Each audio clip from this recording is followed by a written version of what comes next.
গৃহবধূর উপরে অত্যাচারের অভিযোগ উঠে উত্তর দিনাজপুর কালিয়াগঞ্জের ৮ নম্বর মোস্তফানগর গ্রাম পঞ্চায়েতের চায়পাড়া এলাকাতে। আমি ঠিক যে গৃহবধূ রয়েছে সরস্বতী রায়, তার বাড়ির সামনে রয়েছে। তার উপরে তার শ্বশুর আনন্দ প্রামাণিক, তার শাশুড়ি এবং তার স্বামী তন্ময় প্রামাণিক অত্যাচার করেছিলেন এবং তাকে মারার জন্য হাতিয়ার বের করেছিলেন। এলাকাবাসীরা বললেন বন্দুক, পিস্তল এবং তলবার বের করেছিলেন তাকে মেরে দেওয়ার জন্য, প্রাণে মেরে দিবে, এই ধরনের অভিযোগ, এবং ঘরে বন্ধ করে রেখেছিলেন। এলাকাবাসীরা শুনতে পেরে ঘটনাস্থলে আসেন এবং কোনো রকমভাবে তাকে উদ্ধার করার চেষ্টা করে। আচ্ছা, কি হয়েছে ঘটনাটা? ঘটনাটা হচ্ছে ওই আমি একটু আমার অসুবিধা ছিল, ওই ওষুধের জন্য আমি ওষুধের কথা বলেছিলাম। ওই একটা কথা আমার শুনেনি, আমি আগে বলেছিলাম কয়দিন থেকে 2 দিন থেকে পোয়াল কাটছিলাম, তার জন্য যাইতে পারিনি। আর ওইগুলা আমার অসুবিধা আসছিল, তাই শুনেনি। আমার নিজের লোক আমার কোনো কথাই শুনেনি। আমি যখন বাড়ি যাওয়ার জন্য বাড়া যাই তখন আমাকে ঠাইসে ধরে, আমার বুকের উপর লাফাই চড়ে। তারপরে হ্যাঁ, আমার মারধর করে, বুকের থেকে মোবাইল ছিঁড়ে বার করে। আমার স্বামী না, আমার শ্বশুর। হ্যাঁ, আমার স্বামী নিজে দেখিছে আমার কাপড় খুলাইতে। বাঁচাইলো আপনাকে? গ্রামবাসীরা বাঁচাইলো? হ্যাঁ। পুলিশ আসছিল? আসছিল। পুলিশ কাকে কাকে ধরে নিয়ে গেল? আমার শ্বশুর শাশুড়িকে, বর ভাইগে গেছে। হ্যাঁ। স্বামীর নাম কি? তন্ময় প্রামাণিক। আচ্ছা, আপনি কি এখন সংসার করবেন না করবেন না? আমি করব না সংসার। তাহলে কি করবেন আপনি? আমি শাস্তি চাই ওরে।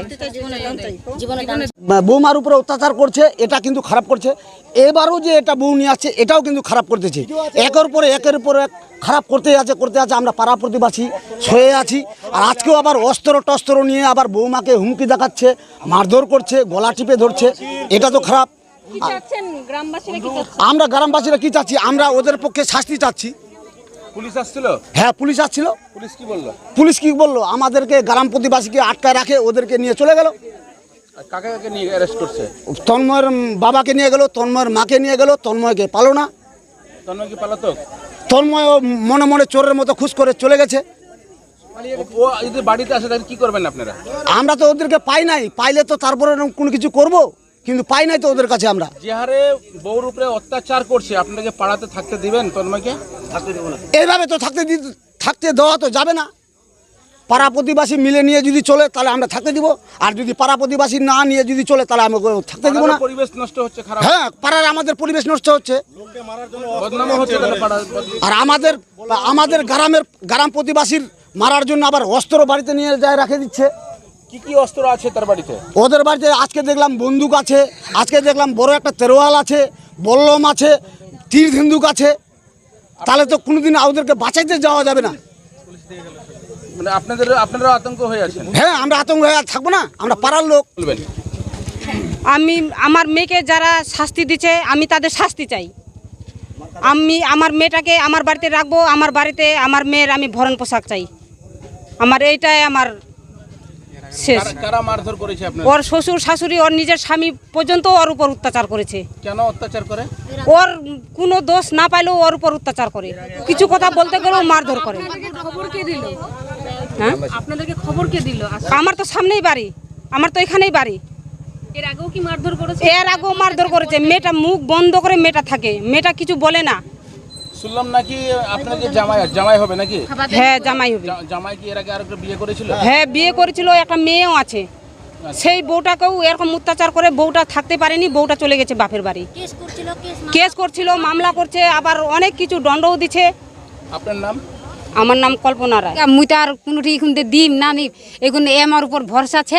এখন 10 এখন ছে 10 এখন কি করবে না করবে 10 জানে গ্রামবাসী। আপনার মেয়ের উপরে কি হয়েছে? এই তো অত্যাচার এরকম করছে। কারা অত্যাচার করছে? ওই তো জামাইলা। জামাই? হ্যাঁ। জামাইয়ের নাম কি? তন্ময়। আপনার নাম? জোসনা। বাড়ি পারগা। বৌদির উপরে অত্যাচার হয়েছে, কি বলবেন? আমার জানা মতো অত্যাচার হয়নি। আচ্ছা, কি হয়েছে? আর কিছু আমি জানি না। বন্দুক পিস্তল বের করা হয়েছিল মারার জন্য, শুনলাম। মারার জন্য বন্দুক পিস্তল বের করা হয়েছিল? এসব কিছুই হয়নি, আমি এসব কিছুই জানি না তো। আমার জানা মতো। তাহলে কি মনে হচ্ছে আপনার বাবা মা নির্দোষ রয়েছে? আপনার বাড়িতে আমার বাবা মা আমার মতে নির্দোষী আছে। শুনলাম নাকি বন্দুক পিস্তল বের করেছিল মারার জন্য। না ওইসব কিছুই নাই, ওগুলা কিছু তো নাই কই, ওগুলা বন্দুক পিস্তল কোথায় পাবে? পুলিশ নিয়ে গেছে। পুলিশের কাছে আপনারা জানতে পারবেন বন্দুক নিয়ে গেছে কিনা। হ্যাঁ কি বললে পুলিশের কাছে জানতে পারবেন আচ্ছা বন্দুক নিয়ে গেছে কিনা। তাহলে কি তুই মনে করছিস তোর মামা তাহলে নির্দোষ আর দাদু আর দিদার নির্দোষ? নির্দোষী তো। এখন কি নিয়ে ঝামেলা হয়েছে? কি করে কোথায় আছে মামা? মামা কোথায় আছে আমি জানি না ওগুলা। জানিস না? শুনলাম তোর মামির উপর অত্যাচার হয়েছে। আমি জানি না তো। তো কেন কেন এগুলা করছেন? জানি না মানে আমাকে ফোন করে বললো আসতে, তো ওই জন্য আসলাম। কি শুনলি? শুনে ছুটে আসে কালিয়াগঞ্জ থানা থেকে বিশাল পুলিশ বাহিনী এবং হচ্ছে আনন্দ প্রামাণিক এবং তার বউকে আটক করেছে এবং তন্ময় প্রামাণিক সরস্বতী রায়ের স্বামী তন্ময় প্রামাণিক পলাতক। সবথেকে বড় প্রশ্ন হচ্ছে গ্রামবাসীরা আতঙ্ক। গ্রামবাসীরা যখন গৃহবধূকে যখন হচ্ছে উদ্ধার করতে আসে সেই সময় বন্দুক পিস্তল এবং হাতিয়ার বের করে মারার জন্য। এই নিয়ে কিন্তু এলাকাবাসীরা আতঙ্কে রয়েছেন এবং এলাকাবাসীদের প্রশ্ন থাকছে কিভাবে তাদের কাছে হাতিয়ার আসলো। গৃহবধূ সরস্বতী রায় তার দাবি রয়েছে, বিচার চাইছেন, আইনের সাহায্যে অপেক্ষা রয়েছেন এবং তার যে তাদের উপরে অত্যাচার করেছে তার বিরুদ্ধে যেন শাস্তির দাবি করছেন। উত্তর দিনাজপুর থেকে আমি হরেন্দ্র কুমার। এখন দেখার বিষয় প্রশাসন কি উদ্যোগ নিচ্ছে।